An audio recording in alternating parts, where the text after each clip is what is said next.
In silence, the forest holds its memories.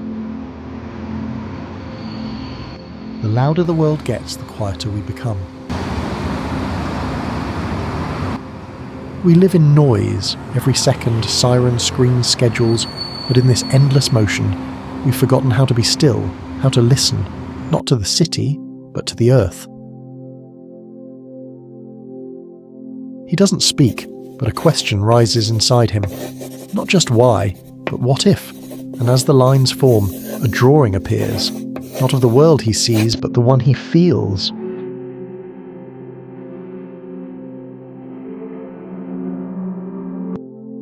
From out here, the noise fades. The earth is small, fragile, alive. A voice floating in silence. Can you hear it now?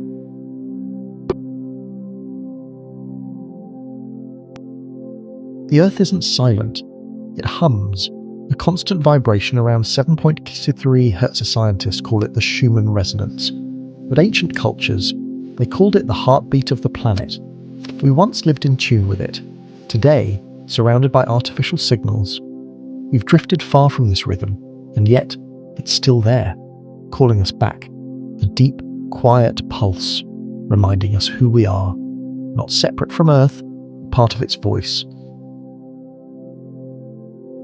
The Earth has a pulse, a quiet rhythm, 783 Hz.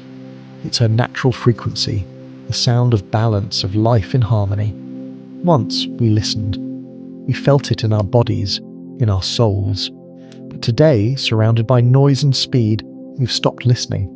Maybe that's why we feel so empty, so lost, so disconnected from ourselves and from the earth.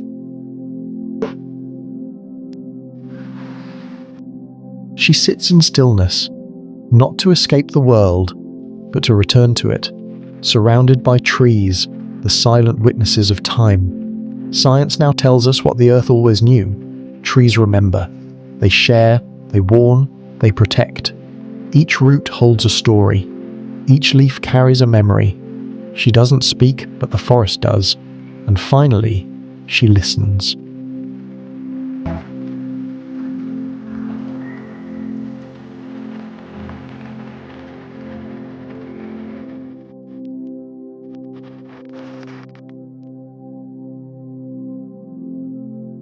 He didn't run away from the world. He didn't hide.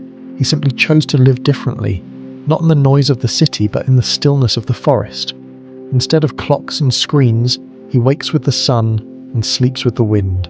He needs no networks, no rush, no fame. He found something deeper, the rhythm of nature, a silence that cannot be bought, and a connection that can't be taught, only felt. The earth speaks to him without words. He no longer searches far and wide, because everything he needs is here, is.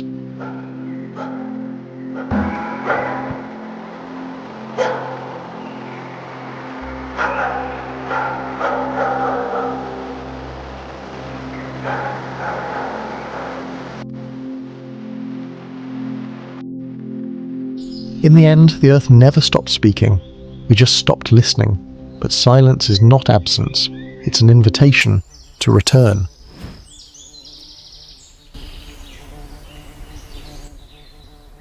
The earth speaks, and we are learning to listen again.